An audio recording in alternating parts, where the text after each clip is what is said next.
Good evening. Welcome to the Sewer Informational Public Forum. I'm Nick Lawler, General Manager of Littleton Electric Light and Water Departments. Thank you for joining us this evening. We organized this forum to update the community on our work regarding the sewer project. More specifically this time, we'll discuss potential sites for a water reclamation facility.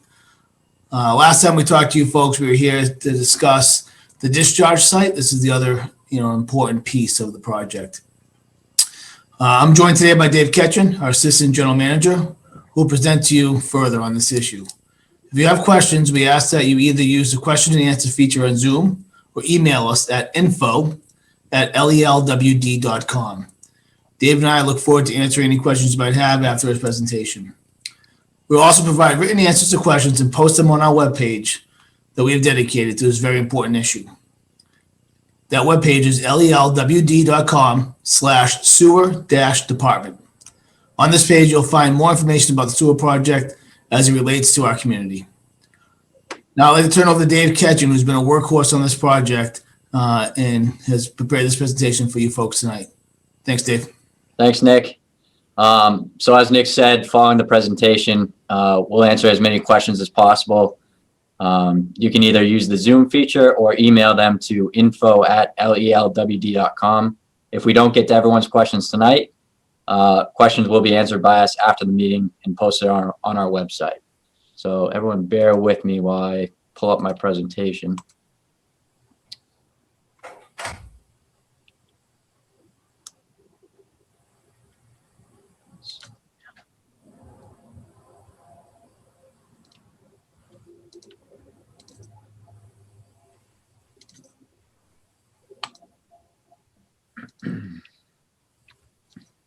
Okay.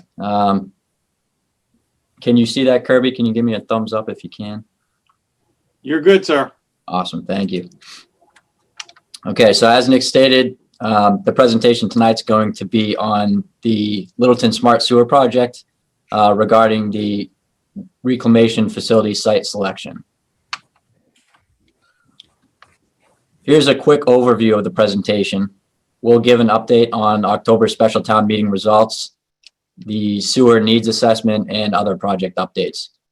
After that, we'll go into detail on the wastewater reclamation facility siting evaluation, and we'll present each of the top 3 remaining addresses.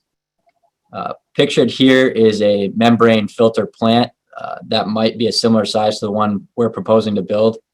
This particular picture is from Legacy Farm in Hopkinton. So if anyone has any questions on that, we can follow up after the meeting. And as we've already stated, questions will be taken at the end of the presentation, and you can submit questions using the Q&A feature through Zoom or submit them to that info@lelwd.com email address. To use the Zoom Q&A feature, make sure to push the Q&A button on Zoom on your interface. Raise your virtual hand, then type out your question. And then please also include your name and address along with your question so that we know who's asking the question. And we'll answer those at the end of the presentation. So, I just got an error, but Kirby, did you see that change? Yes, I did, sir. Okay. So at this past October special town meeting, residents voted to authorize the sewer division to design, permit, and construct a 175,000 gallon per day discharge site at the Littleton High School. This discharge site upgrade will be large enough to support sewer in the most environmentally and economically in need of areas in Littleton, as laid out in the sewer needs assessment. And speaking of that sewer needs assessment, CDM Smith has completed their analysis, and all sections of the needs assessment are located on our website, specifically in the sewer section. So let's jump right into it. So a key part to the sewer needs assessment was a siting analysis for the wastewater reclamation facility. All parcels in town were analyzed, and through a selection process, a list of viable sites were presented to LWD. So criteria that was evaluated included water resource and endangered species protection, parcel size, favorable development parcels, and property ownership. We'll go into much more detail regarding this evaluation tonight, but this section of the needs assessment, as I said, is also available on our website at LELWD.com on the sewer page. This specific section is section 7 for those of you that want to open it and follow along. So the process described below is kind of the steps that were taken to narrow down the sites. So in step 1, all obvious infeasible parcels were eliminated. Examples of these parcels were parcels that were, just ponds, roads, railroads, those type of obvious parcels that we could eliminate. Also in step 1, neighboring parcels with the same owner were grouped together and considered as one parcel to reduce the overall number of sites that was being evaluated. In step 2, there was 5 minimum screening criteria that was applied to all the remaining parcels. Those 5 characteristics were parcel size, characteristics related to drinking water, flood hazards, wetlands, priority habitats, and then those parcels that didn't meet the minimum criteria were then eliminated. And then moving to step 3, parcels were individually reviewed and manually eliminated based on parcel use or characteristics. So a few examples of those types of parcels that were eliminated were cemeteries, parcels that were already fully developed, parcels located within a densely developed residential area, things of that nature. So then we got down to step 4, where the list was obviously much shorter, and we took 7 ranking criteria and applied those criteria to all the remaining sites to determine the top sites. And we'll get into the point system here on the next slide.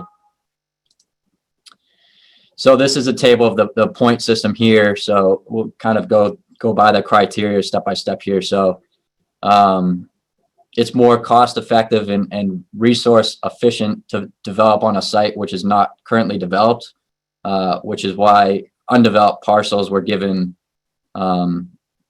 up to 1 point to designate a more feasible condition. Then parcels owned by the town were obviously preferred because that provides significant schedule and financial efficiencies for site access, development, et cetera, that town-owned parcels can only provide versus private parcels. So those parcels were given a point because they were seen as favorable. Sites close to the service area and the recharge site were awarded points because that would result in lower cost to the overall project. Basically, it would be a shorter conveyance between systems and would require less maintenance. So points were awarded for those centrally located sites.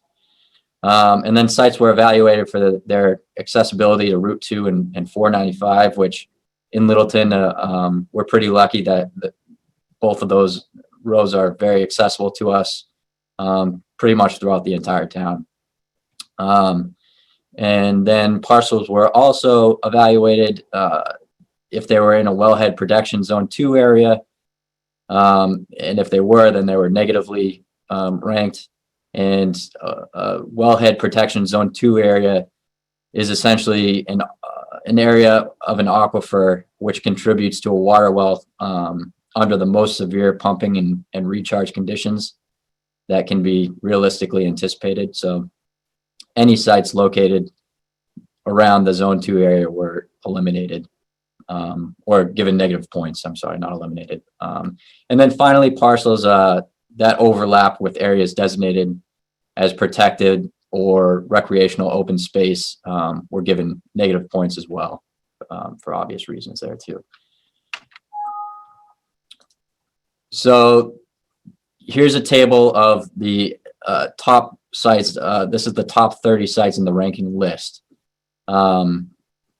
These were the highest rated sites that CDM Smith came back and presented to LWD and the sewer working group. So a meeting was held in mid-August to go over this this list here, and we were able to incorporate sort of firsthand knowledge and give input on each of the 30 different parcels or sites listed here. And we were able to whittle the list down to 5 remaining sites that the water department and the sewer working group all agreed were the most feasible and viable sites to continue to pursue. And those sites were 165 and 169 King Street. Those were combined into one parcel due to their location and having the same ownership. 242 King Street. Then there's a large group of Great Road parcels directly across from Cooper Farm. 36 King Street and 9 Air Road were those top 5 sites. These sites shaded in red here were sites that we eliminated due to conservation restrictions that still made the list. So those were kind of the easy first ones to cross off the list. So I just wanted to show those in this presentation. So each site thereafter was evaluated further by the sewer working group. And if there's any specific questions on any of these sites, we took good notes on specifics as to why each site was either eliminated or determined as a possibility. So from there, we then narrowed the list down to the top 3 sites. So those top 3 sites were 165 and 169 King Street, 242 King Street, and then the Great Road parcels near Cooper Farm. So in September, the CDM Smith project team and the water department conducted site visits to the top 3 locations. And each location was evaluated, and each location has various advantages and disadvantages that we'll run through after this slide. Also for these top 3 sites, the water department set out to get appraisals for each location in September as well. And that process took about 2 months to get those appraisals back. So that's kind of why we're at the step we're at now. We got those appraisals back, and now we're ready to evaluate further. So the map on this slide, just for reference as well, is the phasing plan that CDM Smith presented in the needs assessment.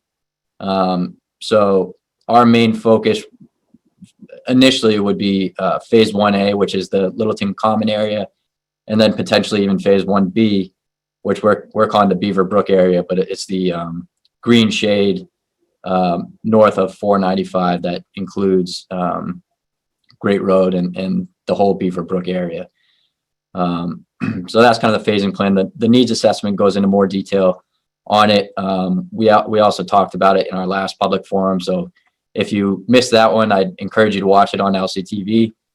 And if you have any further questions about it, feel free to ask tonight as well. So let's get into each specific site. So starting off here, we have 165 and 169 King Street. So in this map on the right here, parcel 7A is 165 King Street, and then parcel 1 is 169 King Street. So together they're just a little over 4.5 acres. And they directly, the east side of the parcels directly abuts the 495 south on and off ramps. The biggest advantage to this site really is its location. So it's really if we looked at the phasing plan again, it's really centrally located between each of the 4 phases that were proposed by CDM Smith, and then it's close to the recharge site that we're about to be constructing at the high school as well. So those are things that really jumped out at us. And the other thing is the site is, from a construction standpoint, it's very feasible. There's not a lot of limitations site-wise. But that also brings some disadvantages because currently these two parcels are basically out in the open and highly visible from any cars driving down King Street or exiting or entering the 495 on and off ramp there. So that's kind of a disadvantage. The other large disadvantage here is it abuts a lot of the pondside apartments. So there's many close dwellings, which we'll get into in a few slides here. So this slide here, I just want to provide a GIS map on the right here with a star of the general location of the parcels. And you can kind of get an idea of the units. So if you look just to the left of that star, you'll see all of the apartment buildings there. To the south side, there's some more units. And then obviously to the right is 495, which is a good thing. And the map on the left here is the wetlands map.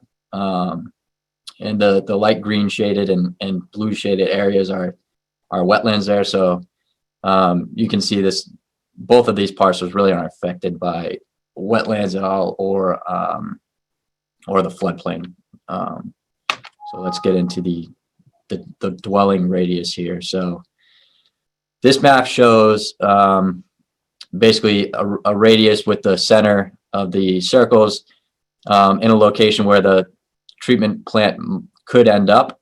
And as you can see, there's a radius of 500 feet, a radius of 750 feet, and a radius of 1,000 feet. So at 500 feet, there's approximately 52 dwellings that would be right within 500 feet, within a 500-foot radius of the treatment facility. And at 1,000 feet, it jumps up to 173 dwellings, which is quite a bit. And we recognize that. So moving on to 242 King Street. So this parcel is also centrally located, as I stated with the last parcel. It's right in the middle of all four phases, and it's relatively close to the high school and the recharge site there. The good thing about this property is it's in a secluded location, and the entire west side abuts I-495. However, it's not an on or off ramp. It's the actual interstate, so there's a little more coverage there, and it'd be seen more as a buffer than something that's visible.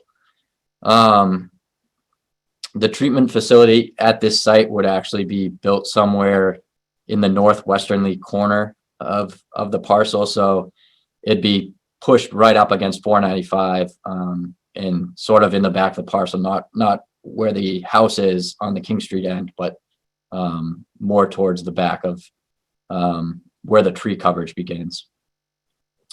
So that could be seen as a positive. The other interesting thing about this parcel is it abuts Beaver Brook, which that would give the water department a unique opportunity and allow us to protect the Beaver Brook areas surrounding this parcel and included in this parcel. So if this parcel were to be moved forward with, we could actually put protection around that brook and ensure that we control the best, we control the environmental conditions in that area, which is something that we look at it as a huge positive. A challenge to this site is its wetlands and flood zones are located directly on the property, which I'll show you a map of that on the next slide. It seems as though we would be able to construct the facility outside of the wetlands and flood zones, but that could provide to be a challenge for us. Another thing I'd like to note here is that during the working group meetings, some members of the working group expressed interest in the existing house on this property to be potentially used for a town use. So that's another sort of interesting wrinkle to this property. So just as the last property, on the right here is your GIS map. as you can see, on the left side of the starred area is 495. The parcel is 242 right in the middle there. You've got the brook basically separating 242 from 250, those parcels. And then you've got residents on Russell Street. Those are the closest residents, which I'll get into on the next slide as well. And then to the left here is, again, the wetlands map. So the shaded areas are basically the 100 and 500 year flood zone areas per the FEMA maps. So if you look to the left of those shaded areas, you'll actually see the white, and that's where we would propose to build the reclamation facility and kind of stay out of the flood zones and the wetland areas as such. So moving to the next slide. So again, this is the same concept. So we have the 500-foot radius around the site, the 750 foot, and the 1,000-foot. So depending on how you shift this, the 500-foot radius, as it's shown here, shows 0 dwellings really affected by this. But obviously, if you shift it a little bit right, you capture all the Russell Street dwellings. So a more accurate representation is really the 750-foot radius. So 16 close proximity dwellings is sort of the number that we'd be interested in here. So that's 242 King Street. And then moving on to the Great Road parcels. So these parcels, they're directly across from, it's tough to see on this map, we'll see it on the next slide, but they're directly across from the entrance, one of the entrances to Cooper Farm Lane. This site is very close to the phase 1 area of the sewer system, which is a plus. The site also has very limited close proximity dwellings, which we'll see on a couple slides from now, which that's also an advantage. A disadvantage to this site would be its proximity to the other phases other than phase 1A and to the recharge site at the high school. So we're a little bit worried that, you know, if we use this site, there'd be significant increase in operation and maintenance costs to operate the plant, just because of the extra pipe added and the actual elevation of this site compared to the recharge facility and compared to each phase. This site is actually sort of up on a hill, so we'd actually be pumping raw sewage uphill to the plant. It'd be treated at the plant and then be piped all the way back to the high school. So it's just a long way away from being in the middle of the system. And then, so the same concept here. So this picture on the right, as you can see, directly across from the star, to the south of the star is Cooper Farm. Obviously, to the west, north, and east, there's really no close proximity dwellings, which is a huge plus for this site. And then to the left, you have the wetlands map there. There's a little light green shade in the back of one of the parcels, which we don't see this being an issue based on the very large size of this parcel.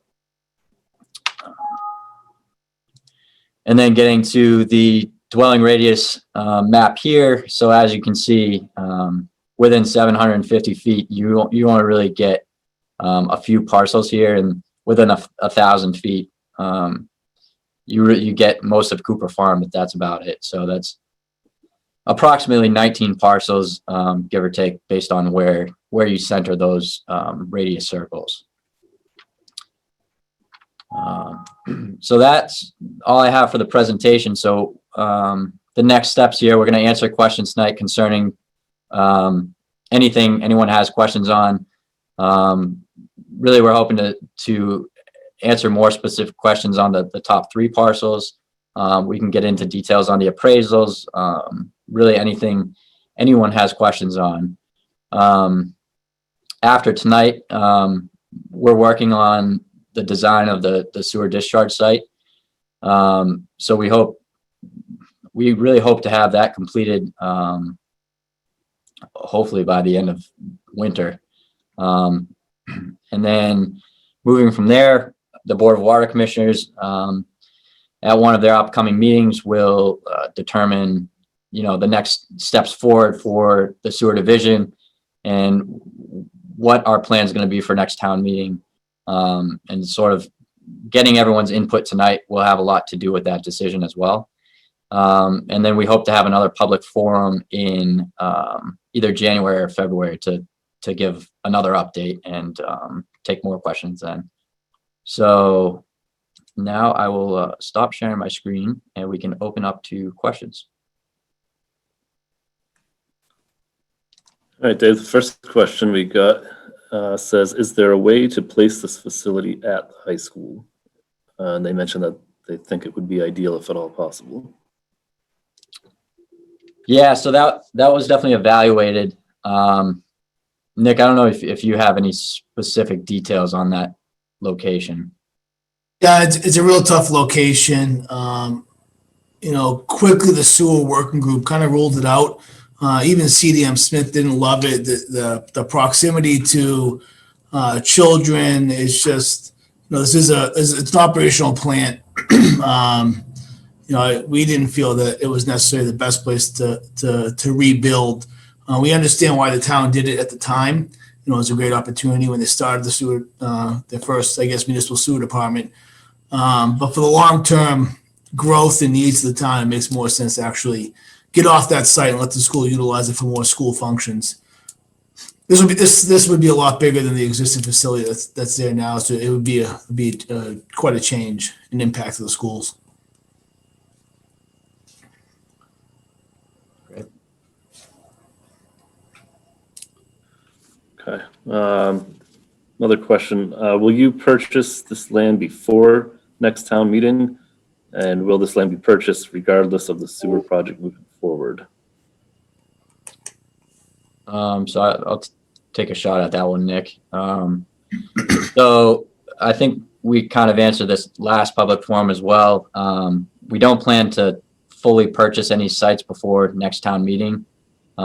We'd like to, get into a purchase and sale agreement with someone contingent upon whatever the direction from the Board of Commissioners at the next town meeting is.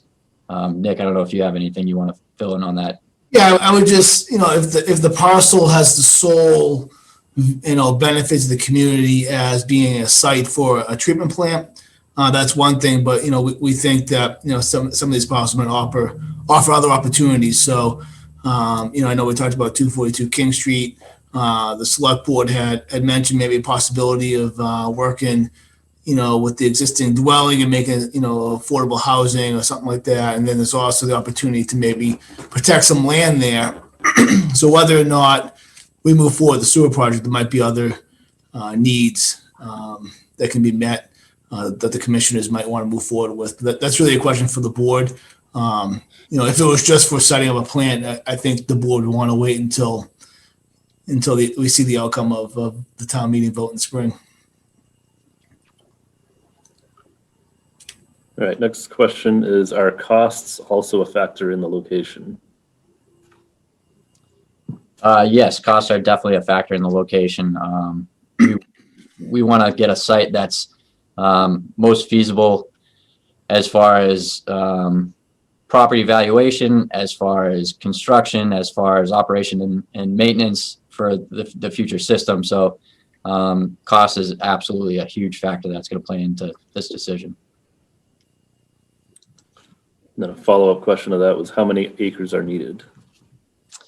So CDM Smith sort of gave us some guidance on this, and if you dig into section 7, it explains it a little further, but they used a 3-acre threshold as sort of the minimum that you could really build and operate a reclamation facility on. So that was kind of the minimum, and actually in their evaluation they eliminated all parcels under that threshold right away. All right, next one. Do you hope or plan to bring an article to the Springtown meeting to fund the first phase of installation?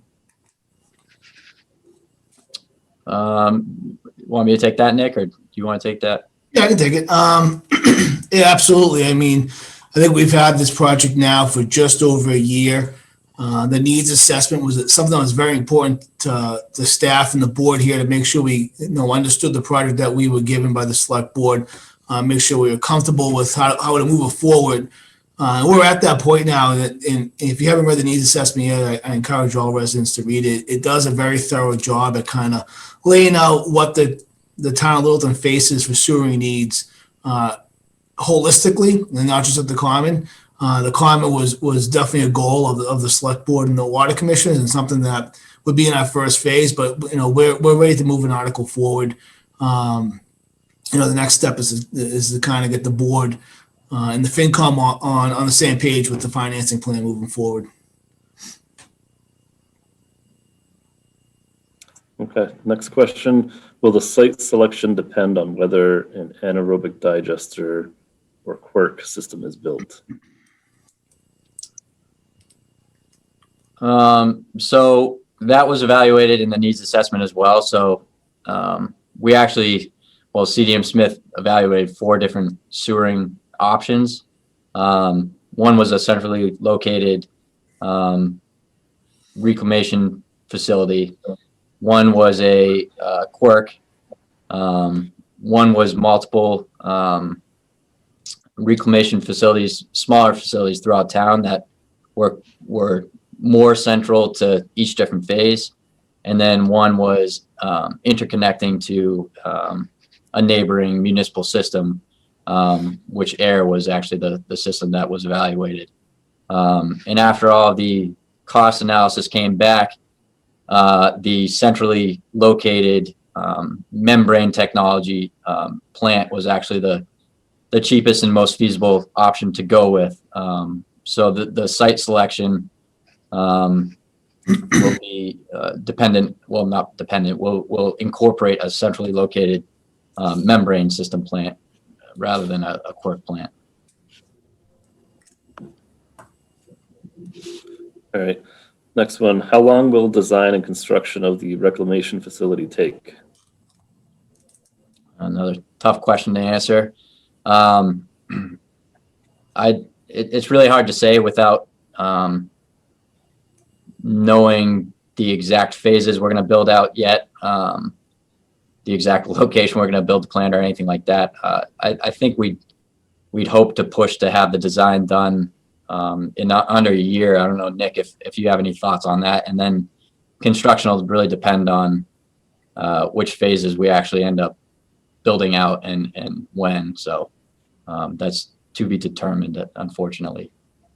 Yeah, no, I mean, I think your educated guess is probably right. I would guess a year for design, and that's typically what we saw when we had a conventional water plant before our PFAS problem was 9 to 12 months. There's really nothing special about the design of this wastewater plant, but there's a lot of things that have to go into and be considered in that design, such as pipes in the road and how to best operate and maintain the system. So I think a year is probably a fair guess at this time. Okay. Next one. How much will it cost to purchase each parcel of land, and how much will it cost to build the reclamation facility? So that's kind of another tough one to answer. So we did appraisals on each parcel of land, which would be used as sort of a baseline for any negotiations that we'd get into. So we have those baselines. They were included in the slides. I kind of broke it down by cost per acre. I closed my slideshow, unfortunately, but we'll write those answers out and put them on our website.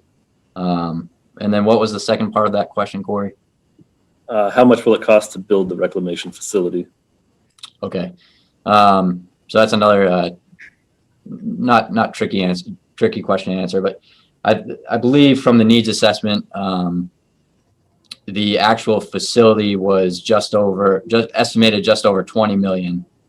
But of course, if you're gonna build that facility, you're gonna build out one or multiple phases of the sewer system. So depending on which phases you build out is gonna add the price. So For example, if we built out phase 1A with the reclamation facility, I believe it was just over 35 or 36 million that CDM Smith estimated. And that's all in the needs assessment. And we can write those exact numbers on the answer sheet and post those to our website as well. So that's kind of what we're looking at for phase 1A. Adding in phase 1B, the Beaver Brook area adds on another 6 or 7 million on top of that as well. Okay. I think if, if the town is looking for a number, that we might be bringing forward at Springtown meeting, we should start preparing around, 35 to $40 million. Now, in that cost is also the discharge site, which we've already been authorized to borrow. So that wouldn't be part of that number. So if we needed 40, if the project was 40 million, we'd only be asking for 37.5 because we've already been granted that 2.5 million for the discharge site. That hopefully, obviously be paid for majority by the MassWorks grant that we received. Another question, are there new estimated costs for property owners to connect to the sewer? So that's another tough question to answer. So I'd advise everyone to look at the section 9 of the needs assessment that's posted on our website. It sort of goes through different options as to how we're going to recover costs for building the sewer system. Those options have yet to be discussed by the Board of Commissioners. But once we do discuss those with the Board of Commissioners, I assume they'll give us some sort of direction, and we'll have some more clear answers on what it's going to cost residential customers and what it's going to cost commercial customers. Yeah, it's the commissioners have a tough task of trying to balance the cost of this project that benefits the community and keeping the betterment at a price that will actually spur an economic development and not backfire and create no economic development and then have the town foot the whole entire bill. So we're looking at betterments, roughly around $40,000 is the number that we're targeting to connect to the system. But like Dave said, that'll be discussed in more detail with our board first so they can decide the best direction. And then we can reveal a formal plan that they decide to attach to.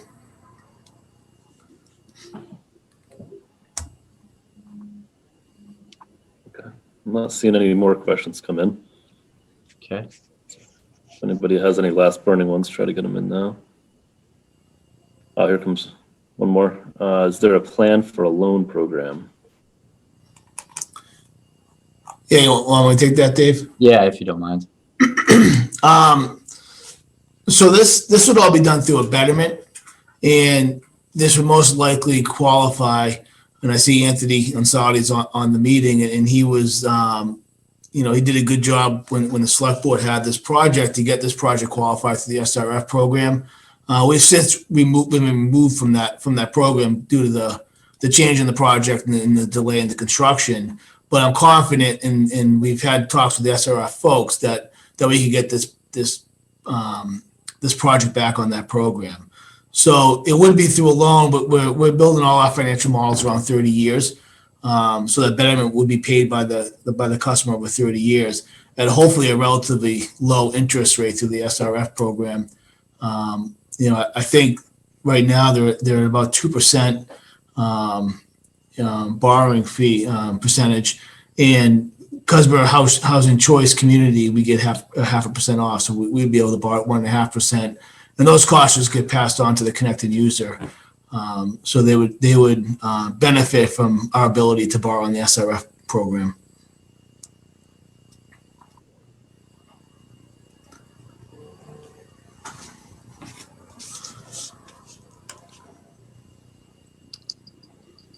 All right, I think that might be it for questions.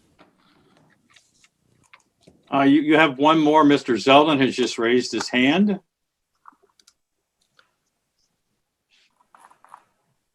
You gotta make a C mic too? What are we doing here? It's only a one for Okay, I'll make this quick. I was rather struck when I first saw the map of shall we say suitable places where you ranked various places in their suitability for the site, and I was struck how few scored in the green and met some other criteria that you're trying to meet. Of the total, but let me put it this way: if the common obviously it could be the beginning. So my question is, of the sites that you looked at from a longer term financial point of view, do any of them, shall we say, offer a better opportunity than the other ones that you put through the screening? In other words, is there a site that's ideal for the common, not so much for, I'll say, Beaverbrook, without, just using that as an example? Yeah, I mean, that's a good question, Mike. Thanks for bringing it up. I think really any of those parcels up and along King Street were looked upon favorably by CDM Smith. Through all their financial analysis, they actually utilized 242 King Street because they thought that was the best site. But they also thought from an operations financial point of view, so was it 165, 169 King Street. Both those parcels are large enough to support the sewering needs, whatever plan is needed for the sewer needs, as identified the needs assessment. And obviously Great Road could do that as well. There was just a huge, additional cost, an O&M cost to put in the plant there. But we're confident that whichever one of those three sites we land on, that the board chooses to move forward with, could support the plan for the foreseeable future. Yeah, I was more. I'm sorry. I was more wanted to make sure that it was understood that from an operational point of view, that any one of these sites, as it were, one maybe better than the other, actually will serve for the longer term. I'm not saying it's neutral, but it's basically one of them. In other words, once you make the investment, it will, as it were, it has a return in terms of long-term expansion or long-term potential expansion of the system. Yep, that's correct. And, and whether or not this project, the town chooses to move this project forward, one thing that we're all going to have to realize at some point is we already have an operating sewer department. We have a sewer plant that's now 20 years old that's right next to a school. So we have to address this problem one way or the other sooner or later. And I agree with you. I think any of these sites lend to some sort of solution, whatever that may be. Thanks a lot. And just one final comment is I'll call it needs assessment. In my view, after serving on the master plan and going through the whole process of assessing a variety of sites for economic development and other reasons in housing, I have to say that the study the analysis that they provided is very first rate and very, very useful for, believe it or not, lots of other things. And so it's a great job. Yeah, thanks, Mike. That's really the great work done by Dave Ketch and Corey and the rest of the sewer working group that really led those meetings and made sure CDM delivered a product that was useful to the town. I'm glad other departments and other boards and committees can utilize it.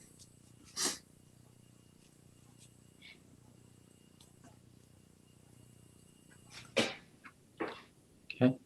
Is that it, Corey? That's it. No other questions have come in. Okay. Well, if any other question, when people go to bed tonight and they're thinking about this, like Corey does, obviously we're available anytime to answer any questions that may pop up. So thanks for your time tonight. Thanks to LCTV for once again helping us through this forum. And we look forward to updating the community come January, February.